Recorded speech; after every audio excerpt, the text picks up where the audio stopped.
get a photo. You got your own cheer squad. Would you like to say a few words? I definitely do. Yay!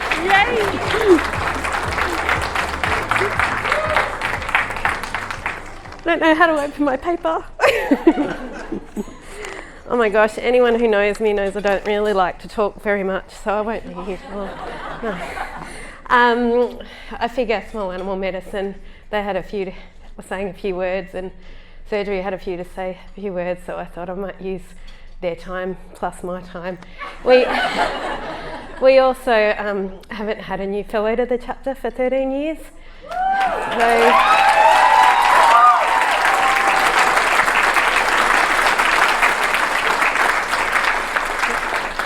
So being a bit of a hiatus for 13 years, I figure I can make up a few minutes of those award speeches as well. So please everyone, just make yourselves comfortable. But before I have a lot of thank yous. Before I share my sincere gratitude to the many people that have helped me on my way, I'd like to talk about the reasons I believe we in vet behaviour have a bit of a hiatus for 13 years. After all, I might not get another chance to have you all forced to politely listen to me. So, the first reason is our current lack of fellows. It's simple maths. With few fellows, there can be few residents. Luckily, we've also had Dr. Gabrielle Carter and Dr. Trafina Hunter complete residencies in America, adding to the pool of knowledge and expertise. I'd like to take a moment to acknowledge Trafina's amazing achievement by passing her American boards a few years ago while I was in residency. She has contributed to our field through her work and through her support to those going after her, and she's been a role model for others, including me. The Americans simply don't have an amazing awards night like we do, so I wanted to take a moment to recognise her hard work and achievements. I believe that another reason for the small number of fellows is the lack of veterinary behavioural education in the undergraduate degree. When I went through Melbourne Uni, for example, there was not much focus on behaviour at all, and I hear that not much has changed. For example, everyone would agree that education in cattle medicine at Melbourne Uni when I went through was second to none. I think most of the class wanted to go into dairy practice by the end of it. However, I don't remember much being said about normal behaviour. 12 years later, of mixed animal practice, I met my beef farmer husband, and I was surprised to learn that cows actually give birth lying down. As a vet, a down cow with a calving was generally not a good sign. Veterinary undergraduate students continue to receive minimum education in behavioural medicine. So in an unpublished survey I did, the only skills new graduates were less confident in were orthopaedic surgery and physiotherapy. And yet they were dealing with behaviour several times a day with their questions. So how can they learn that this is the field that they will love if they don't know about it and they're thrown in the deep end? In my experience, vets develop an interest in behaviour later in life, often due to adopting a melon of a dog, resulting in them being thrown in the deep end themselves and trying to keep it all together at home. But later in life is a great time to start a behavioural residency. Understanding the complexities with which my clients struggle would not have been possible when I was 30. I'm glad I worked in mixed practice, travelled Australia and the world, got married, became a stepmum to a trans gay child and had a baby before contemplating residency. I did sort of want another baby, but my husband didn't really, and he thought a residency might be a good idea. I think he regrets that decision. So those factors make it even more challenging to commit to a residency and can increase the length of time it takes to finish it. As Trafina said to me at the start, you can take a short time and never see your family, or you can take a long time and get to see them. Wise words. So education about the importance of continuing the journey is another. So even if we had enough fellows to mentor any 40-year-old who wanted to start a residency program, will a member of the chapter commit to a residency program if they already have a successful practice? This is a problem facing our chapter. However, we now have 6 residents sitting in this room. I believe it's 6. And another currently in America, all likely to finish and sit exams within the next few years. This will grow the level of knowledge and critical thought in our chapter, and we're facing a really exciting future. So as I'm talking to a room of esteemed scientists, I must now let you know that none of the previous statements suggesting the reasons for lack of fellows are based on any data and may reflect my personal opinion. So, speaking of personal bias, I believe that veterinary behavioural medicine is an amazing field. Behaviour is a part of every other veterinary field, except maybe pathology. For other specialty fields, I think it would be great to see you encourage your residents to organise training in related disciplines with a veterinary behaviour specialist, because we hope to have more in future, so you can do that. So the ANZ CVS Science Week is one of the great things we have available to us here in Australia. It allows a chance to meet people from different fields and different parts of Australia and New Zealand to meet and learn, creating further improvements to animal health and welfare. A residency cannot be completed without support, and I'd now like to take up even more of your time to acknowledge the people in my life who made this possible. So the first is my husband, Julian.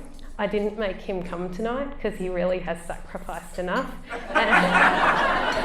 And I'm getting it videoed by Penny because he couldn't come and my mentor Jackie couldn't come. And I learned through my study that watching webinars and things at 2 times speed makes everything so much easier. So to Julian, my husband Julian, residency is a significant financial strain, as well as keeping me away from my family for 4 to 5 days a week, every week, for weeks on end, and also having me away for several weeks overseas at a time. With a teenager and a young child, Julian took on much of the parenting role, trusting that it would pay off in the end. When I had my doubts or the overwhelm was getting to me, he propped me up with phrases such as, "What will you do if you quit?" He would not let me despair. He would not let me despair while also showing me that despite the toll my residency might have been taking on him and the family, he still supported me. He took on a lot supporting me, and he did not have any support from anyone else. So I'd sincerely like to thank and acknowledge also my mentor for my Australian residency, this one, Dr. Jackie Lee. I started my residency with Jackie, effectively letting her down. I had to shift my start date to about 4 weeks later due to local bushfires. We then had a brief period of normal before COVID lockdowns hit Melbourne, and I could not enter Melbourne without the risk of staying there, locked down indefinitely. Jackie tolerated all of this and supported me. Despite being flat out busy with cases that I should have been seeing, she supported me nonetheless. So supporting a resident who is a mother who travels from 3 to 4 hours away must have been difficult, but Jackie didn't complain. Jackie let me be flexible with the weeks that I worked so that I could be at home at important times and times when Julian needed me. We continued towards the goal of getting me through. We both felt it important to grow the number of specialists in our chapter. Jackie is a fabulous role model with great passion to defend her clients, her patients, and the field. She taught me so much. As well as Jackie, I'd like to thank our vet nurse at MBSC, Pam. I think Pam likely works harder than anyone I know, and at least during my time at MBSC, possibly spent more time working than anyone else I knew. She's amazing, and she's always willing to help. And speaking of vet nurses, I need to mention my own vet nurse, Beck. I was lucky to find the most committed, hardworking, smart and compassionate vet nurse to join me in my business and support me, often needing to change bookings and find me time when there wasn't any, including changing bookings so I could sit in exam. Significant gratitude needs to be shown to my mentor for my American residency, Kirsty, Dr. Kirsty Sexel, who provided me with numerous opportunities before I even started my residency. And for those, as well as her mentorship, I'm truly grateful. Kirsty is the person who first sparked my interest in behaviour, and I am one of many. Kirsty is the matriarch of veterinary behavioural medicine in Australia, having set up this chapter and doing so much for us. She's a trailblazer for our field and a true pioneer. She's created opportunities and made cultural changes in the way many vets work with their patients and clients. The benefits she has brought to animal health and welfare are innumerable. The first time I met Kirsty, I was a bit starstruck. It's funny to think that a decade later we were having weekly Zoom meetings discussing cases and philosophy. And when mentioning Kirsty, I need to also mention Dr. Norm Blackman. Without Norm, I would not have had a research paper. I would not have had a research paper published, as he worked so hard to provide statistics for me in those final weeks. And speaking of statistics and research and that dreaded research paper, I have to mention Dr. Dennis Wormold for his support at the beginning of that research, helping me understand ethics review process and getting me started. To my fellow Australian residents, thank you for joining me on my journey. When I started, all of you at that table tonight had not started your residency. I got to watch interest grow and people take on residency. I've watched you all grow and you will sit your exams soon. I look forward to the day when you join me. It's still hard for me to think of myself as a grown-up. I still think of myself as one of you. We're really not much different. We have exciting times ahead. Well done, stick at it. In particular, I'd like to thank Dr. Isabel Resch, who supported me before she started her own residency and then became a residency buddy, and further supported me when I struggled not knowing when I'd get to sit my exams. My American study group was amazing and needs to be acknowledged. They kept me sane. I had my Australian exams before my American exams. They supported me through the ups and downs of panicking and then finding out I might not have an exam, and then panicking again, and then the interminable wait in which I became more and more certain that I must have failed. And I didn't. And I'd like to stand up here and also congratulate Dr. Pierrette Messier and Dr. Andrea Tu on becoming diplomates of the American College of Veterinary Behaviourists. Just because you're not here does not mean your achievement should not be mentioned. It's a huge achievement, and I wish you could also have an awards night at which you can say what you want. We are so lucky here in Australia. I'd like to thank Dr. Debbie Calnan for mentoring me for membership exams in 2013 and always believing in me. Debbie is a role model with her compassion. I'd also like to acknowledge the influence of Dr. Caroline Perrin, who never got to stand up here to speak.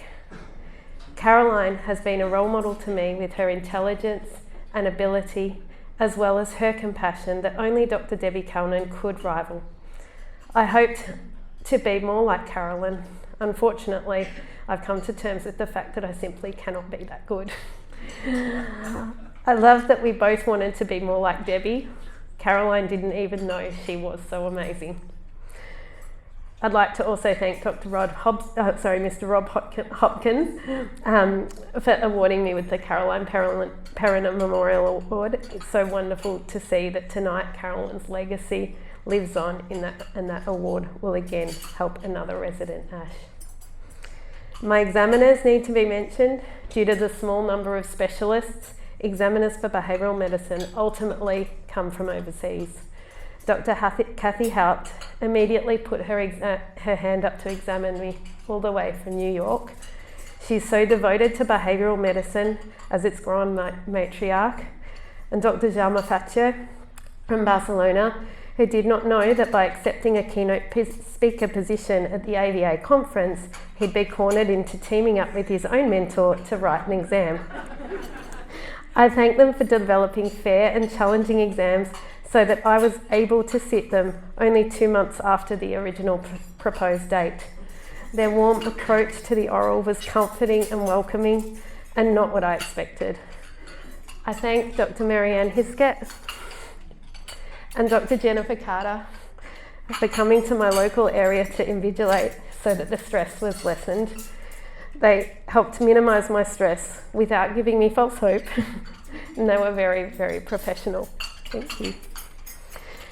And thank you to all those specialists that hosted me for training in related disciplines, as well as for behaviour externships, and to others who helped along the way. Some were also an excuse to catch up with old friends, such as Dr. Dino Stapleton in London and Dr. Jen Newell in Adelaide. It's so lovely to see where our veterinary career has taken us and them. And I have to mention also, and it isn't in here yet at all, just one last thing, all these other specialists and people along the way. I see Dr. Kathy back right there, as I remember being on my CV when I first finished as an undergraduate, and Sam Snelling, all these people that mean so much along our way and make us want to go further in our veterinary career. You guys are amazing.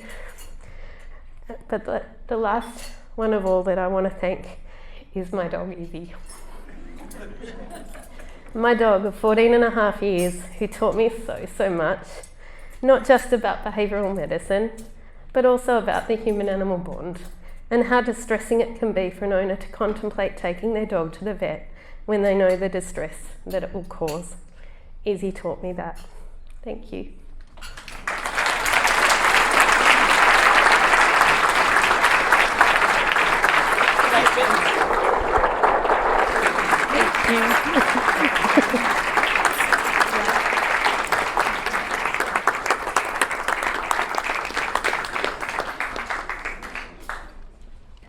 I'd like to invite you all now to join me in congratulating Dr. Courtney Ludwig, joining us as a fellow in veterinary